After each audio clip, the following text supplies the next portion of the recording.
Hi, everyone. Thank you for joining our virtual dental shadower session. We want to remind you that we will not be having a quiz today. For more information, you can go to the link tree in our Instagram bio. So let's get started. We are very fortunate to have Sameer here for today's session. I'm handing the mic to you. Feel free to get started whenever you want. All right. Thank you so much, Brianna, for that introduction. Hello, everyone. My name is Sameer.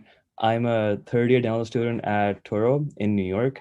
And basically today, I'm just going to be going over the entire process, the entire pre-dental process that I went through, and any tips that you might need that would hopefully benefit you into getting into dental school here.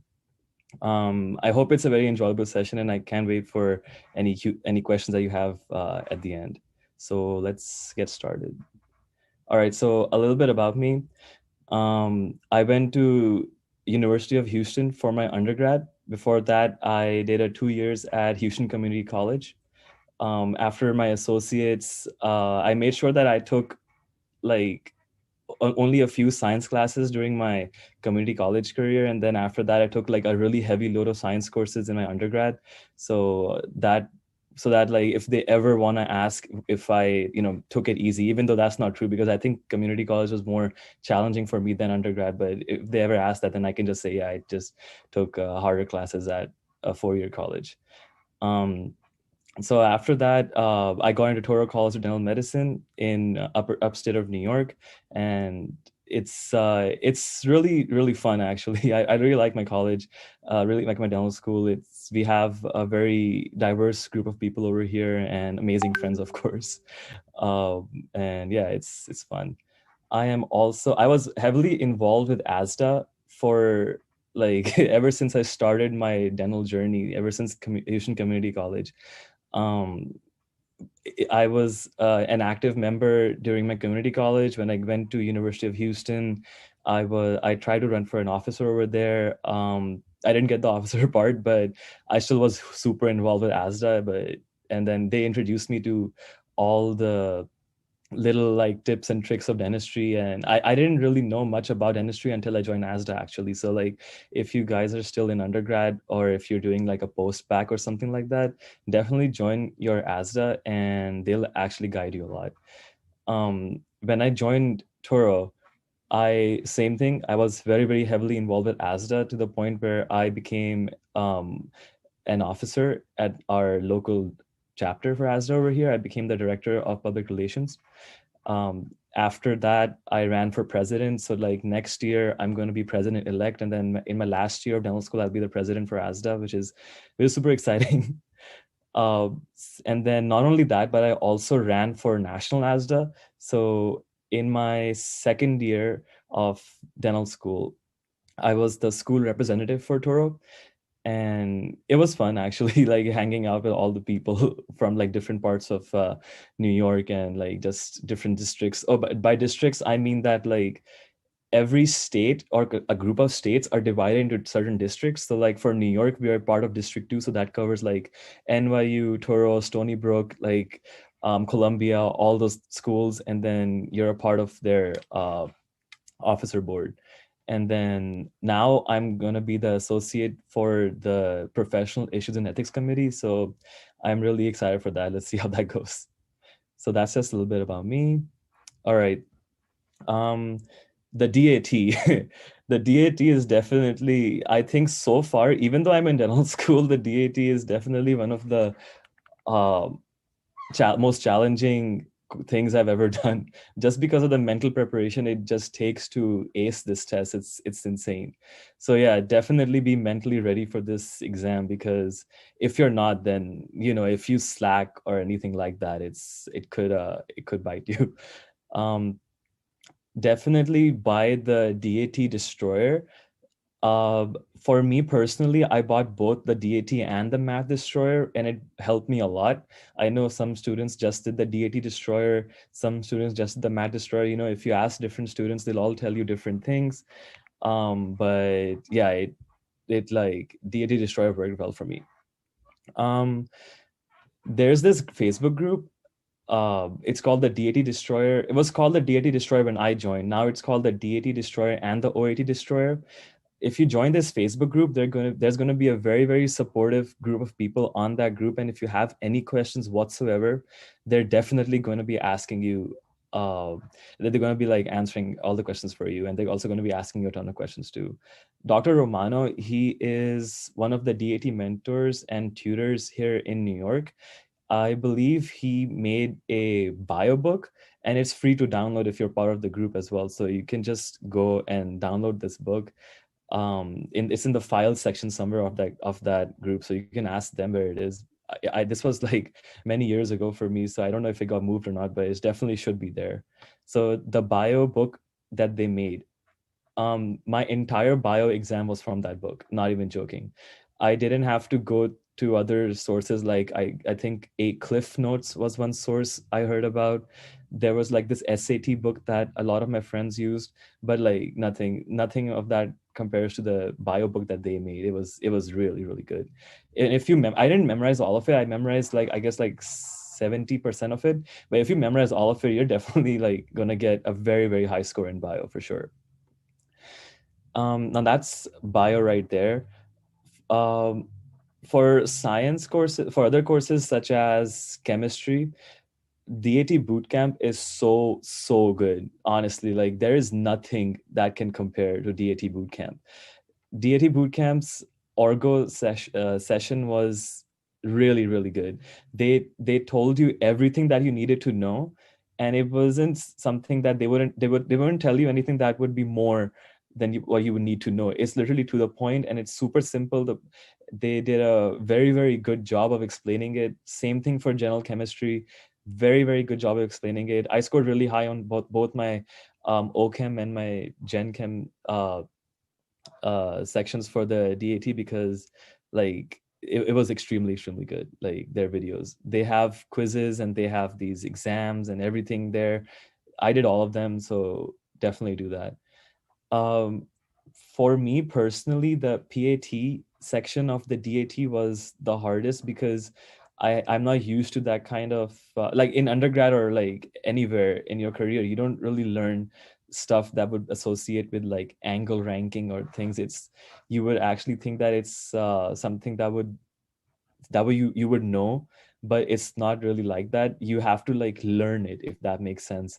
So I downloaded the PAT app, which is same from bootcamp made the PAT app. So I downloaded that, and every single day before going to bed or after waking up or like during lunch or something, I would just do maybe 5 questions, random questions. They're not like, they're different questions every time, and they're not like certain questions that you have seen anywhere else. So they're very, very good, a very good resource. And if you get them wrong, then they'll actually tell you why you got it wrong and how you can improve and stuff. And it definitely helped me a lot.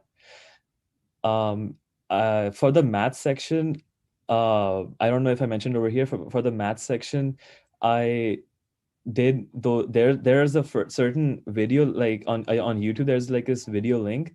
If you just Google DAT and math section, there's a playlist that will pop up, and it's something like 50 to 60 videos, and they're very, very short but very concise. And if you do all of those, you'll be solid. Okay. Reading comprehension, I was told by a lot of my seniors that they read the Scientific American like every single night before they went to sleep. I I didn't read it every single night I went to sleep. I read it leading up to my exam. For RC, I honestly didn't prepare as much, because I was more worried for the PAT than anything. So for reading comprehension, if you're thinking that you can't properly know where the answer would be, or if you can't read as fast, for sure read Scientific American articles, and time yourself when you read it as well, because it's very important to do that. One useful tip that worked for me was that I would quickly skim the entire article. And as I was skimming the article, during the DAT test, you're allowed to highlight keywords. So if something would click in my mind that, oh yeah, this could be a question, I would just highlight that. And so that the test is organized in such a way that when you get the paragraph, or it could be a paragraph, it could be like an essay it literally depends on like your luck. So if you get a paragraph or an essay, just quickly skim it, highlight, and then move on to the question. The questions are organized in such a way that it's like one by one by one. So it's not like all the questions are in one row. You have to like individually click them and then go back to the article. It's just wastes so much time. And if you're taking the test where the computers are super slow, it really does not help at all. So just make sure that you highlight the keywords, read the question, go back, you know where it is, answer it, move on. And do not like second guess yourself on the DAT, because that's where everyone loses their points. Second guessing is, like the answer you put is the right answer. Trust me on this. Okay. I don't know what answer you're going to choose right now, but I know for sure whatever it is, that's the right one. Just move on. Do not second guess, because what you do when you second guess is that you not only have a greater chance of getting that answer wrong, but you also like completely waste a lot of time just thinking about that question. And then if there's like a harder question later down in the test, you don't have enough time to solve that. So definitely make sure that you're not wasting too much time on one question. Just move on. And if you don't know the answer, I think you could flag that question. And yeah, you could flag the question and then move on. And then at the end, you could filter all the questions that you flagged on the test and then just solve the flagged questions, because the other questions you got right. So now you can just focus on the hardest questions that you could not solve. And that's about it. So now I covered the DAT and Maths Destroyer. I covered the PAT app, the Scientific American website. Now, another resource I used was DAT World. DAT World are just a bunch of tests for every single section of the DAT. You could take it together as one single practice test, or you could take it as individual, like in a group breakdown thing. Basically, I took it as a breakdown. I didn't take a practice test on DATQ World, but DATQ World helps so much. If there was any concept that I forgot, DATQ World had me covered. Like sometimes the boot camp would not explain a certain thing well, but DATQ Vault would explain that same exact thing very, very well, and it would make you answer it perfectly. And it's literally a lifesaver. I think it would be as difficult, I think, as a boot camp exam, but they do a tremendous job of helping you guide through every single question. So after I got done with all of this, make sure that you don't take a practice exam before starting to study. What a lot of students do is that they take a practice test, they score really badly, they get discouraged, and then they start studying. And then at the back of their head, they're discouraged. They think they're not learning. You are learning. Just don't discourage yourself before you go in. Take the practice test after you've learned the materials, and you will get a lot of questions wrong even after learning the materials. So just make sure that even then you're still reviewing every single question. Whichever question you get wrong, make sure you review it. After DAT Vault, I took practice tests at the DAT Bootcamp website. And so this is how you should do it. Well, I mean, this is how I did it. I would take one practice test. Let's say on a Monday, I would take a practice test, right? Then on Tuesday, I would review the whole practice test and see which questions I got right, which questions I would get wrong, and go through the description of why I got it right and why I could have got it wrong. And that helps a lot. Do not just get a question right and move on, because that's not the question that they'll ask you on the DAT. On the DAT, they might ask you same exact question, but like phrased differently or having different options. So make sure you know exactly why you're getting it right or why you're getting it wrong. So that helps a lot. Yeah, I took my practice test like 2 weeks before my exam. um it helps so much to take a practice test, because you need to pace yourself, and you just need to be confident in your own abilities. It would be a very bad idea to not even take a practice test and go in blind, so make sure that you're doing it. Now, this is the hardest part about the DAT. the test itself is super easy, trust me. I mean, of course, like after studying it, it will be easy because you've dedicated what 2-3 months of your whole life studying for this exam. And trust me, do not take more than 2-3 months. You do not need that much time. And also because if you and also do not cram it in 1 month, because then you'll get burnt out and then you'll have to reschedule your exam, and that's just a different hassle with like fees and all that stuff. So make sure that you pace yourself. Do not follow anyone's schedule, follow your own schedule. There is a DAT bootcamp schedule that is there. Like it's a very generalized guide. I don't follow, I used it as a template to make my own schedule. I didn't follow that exactly because I knew that, I don't need to spend one whole day during doing atoms when I could spend one whole day doing like cis and trans molecules for orgo. Like I don't um like what was it, NMR and all that stuff. Like that stuff takes time to properly learn, and if you don't have a strong background in undergrad, then you have to like spend more time on it. But yeah, make sure that don't stress yourself out. These 2-3 months are going to be like the hardest months for you, because the wait for the DAT exam is so much worse than the actual test. Trust me, like you'll feel so good while you're taking the DAT, and after taking the DAT, then you will like before, literally right before the DAT. So just don't stress yourself out. One day before, you could rest and not review notes. I didn't do that. I was studying till I parked my car in the driveway for that testing center.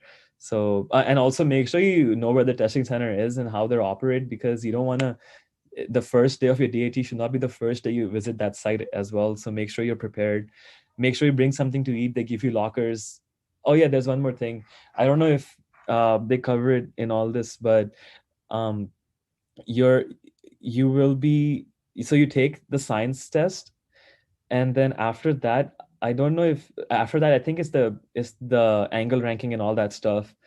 And after that, I think that you get a break, and then you can take the math portion and the RC portion. I think that's how it is. I'm not really sure. It's been too long, but you're allowed to go out and review your notes during that break that you get.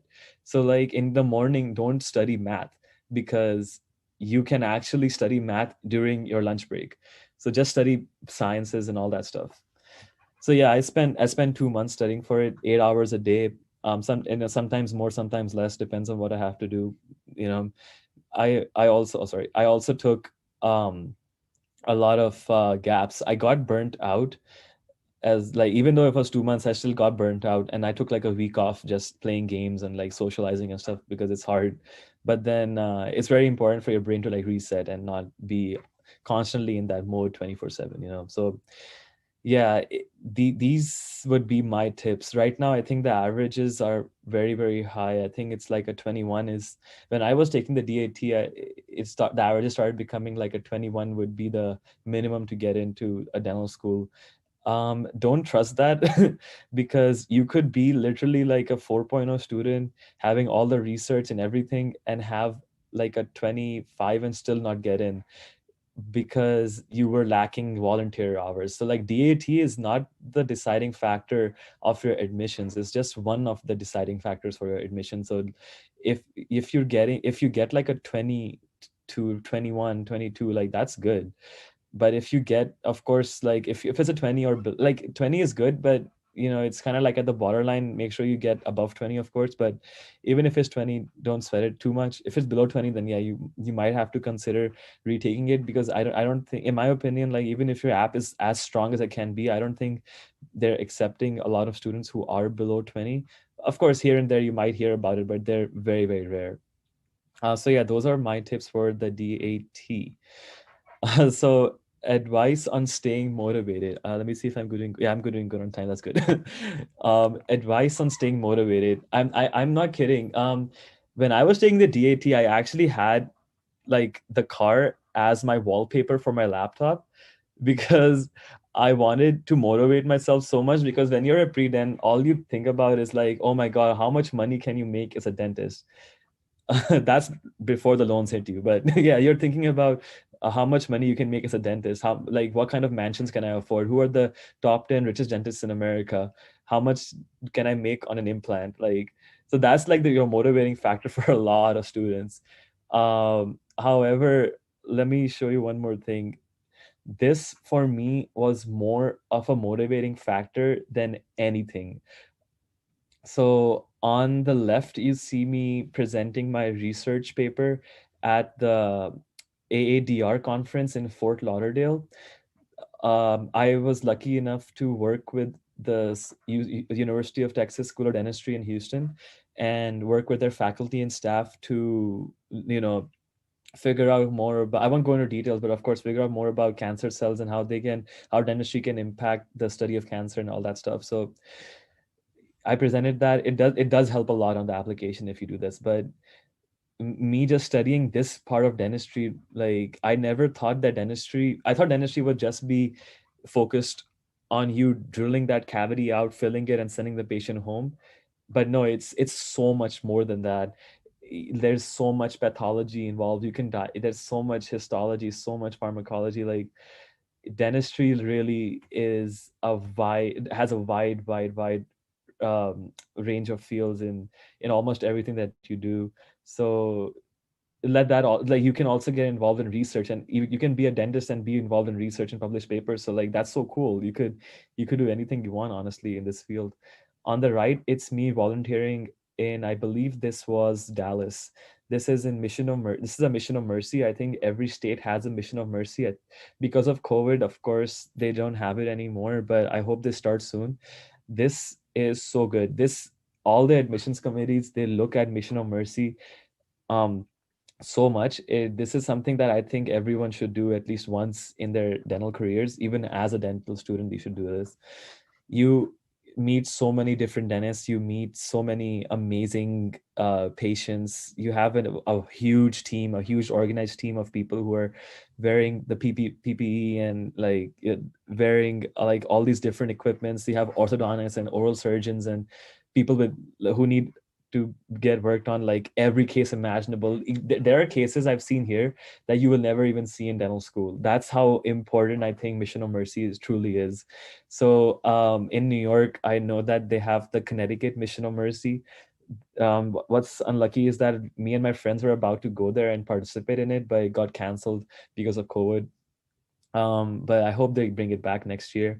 So you like when you're working on a patient and then you literally fix everything that they wanted you to fix for them, the the satisfaction you get afterward is so amazing. You show them the mirror and you show them their new veneers, or show them their new restorations or crowns, and like it is amazing how life changing this could be. I thought this would be my motivating factor going in, but this actually was my motivating factor of actually wanting to get into dental school, of actually wanting to like be a well-rounded applicant. Because you have to, as a dental student, when you get in, if you have loans, it's going to take time for you to pay them off. So you won't be as rich initially when you start out, of course, but things like this will keep you motivated because the end goal is it's so good, honestly speaking. So community service, this, I have a friend. We both applied in the same cycle, and she had everything like almost a 4.0, 21 on the DAT, and not just overall DAT, like every single thing was just above 20s and everything. But the one thing she lacked was the list that you see over here, and that's literally why they rejected her that cycle. And the reason why I know that this is why they rejected her is because after rejecting my friend, she reached out to all these schools and they told her that you didn't have any of this. So that's why we rejected you. We didn't reject you because your grades were bad. They were amazing, but you have to be a well-rounded applicant. Trust me on this. Volunteer work is so important. I volunteered at American Red Cross in Houston Community College. I was the one who introduced the chapter of American Red Cross in University of Houston, and it's still like thriving right now, which is good to hear. Even though it's been it's been like like 2-3 years since I've graduated from there, it's still going strong. I volunteered a lot with ASDA. I volunteered with this other organization, Alpha Eta Alpha. They were a pre-health organization, and they were huge into volunteering with like I don't know if Project Cure is like very well known, or Food Bank, but I volunteered at Project Cure and Food Bank a lot in Houston, and it greatly helps your application a lot. Okay, so let me tell you the hidden rule of dentistry. You have to shadow 3 dentists. That is what they look for. Of course, every school is different, but majority of schools, that's their number, 3 dentists. I shadowed 3 dentists. I started shadowing 1 year after Houston Community College. I started shadowing this dentist very close to my house. He was amazing. After him, I started shadowing this prosthodontist who introduced me to like digital dentistry, which is basically you scanning teeth instead of taking an impression. So you would scan the whole mouth, and then the whole dentition would be uploaded on the computer. So you would just skip like impression materials and all that stuff. That was really cool for me, a cool experience. Third dentist I shadowed, she was a general dentist. Her practice was very busy. She would see like 10 patients a day or like 11 patients a day. It was crazy, but I got a lot of exposure there. I After seeing how busy her clinic was, I actually applied for a dental assistant license in Texas. And after I got that license, I started working for her. So I got that job experience as well in a dental clinic, and it actually helps a lot because when you start dentistry and when you start dental school and you see all these different instruments and all these different impression materials, you know you'll you'll know what they are and what they're used for because you worked on them. And like it won't be your first time holding a curing light. It won't be your first time mixing impression material. So amalgam is so hard. Oh my god, my dentist hated amalgam. We also as dental students hate amalgam, but you will be doing amalgam in dental school, that's for sure. um Officer positions, oh yeah, dental schools want you to be a leader really, really badly. They want you to excel as a person who could lead a group of people and make sure that they are on top of their work, on top of their tasks, everything like that. Because essentially, when you're a dentist, you're going to be the one in charge of your entire office. You're going to be in charge of the front office. You're going to be in charge of the patients that walk in. You're going to be held accountable for everything that goes wrong. That's just the hard truth of it. So it's good to get experience as a person who is leading a group of people,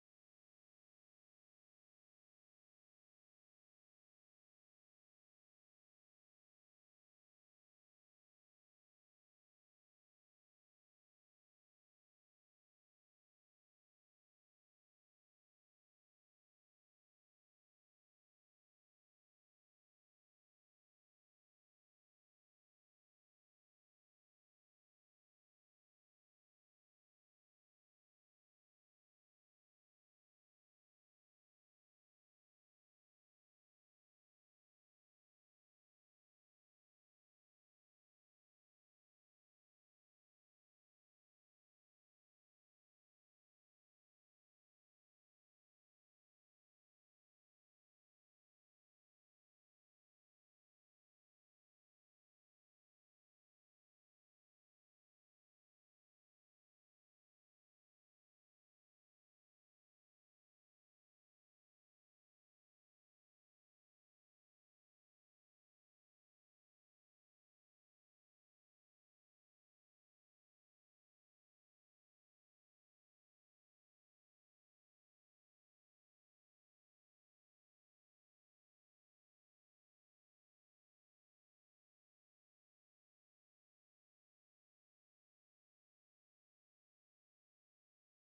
We are currently having some technical difficulties, so we will be back in a few minutes.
So sorry, everyone. Due to the storm in Houston, Sameer is having some technical difficulties and some connection issues. So thanks, everyone, for watching today. We'll update you with we'll update you on our IG with what's happening next.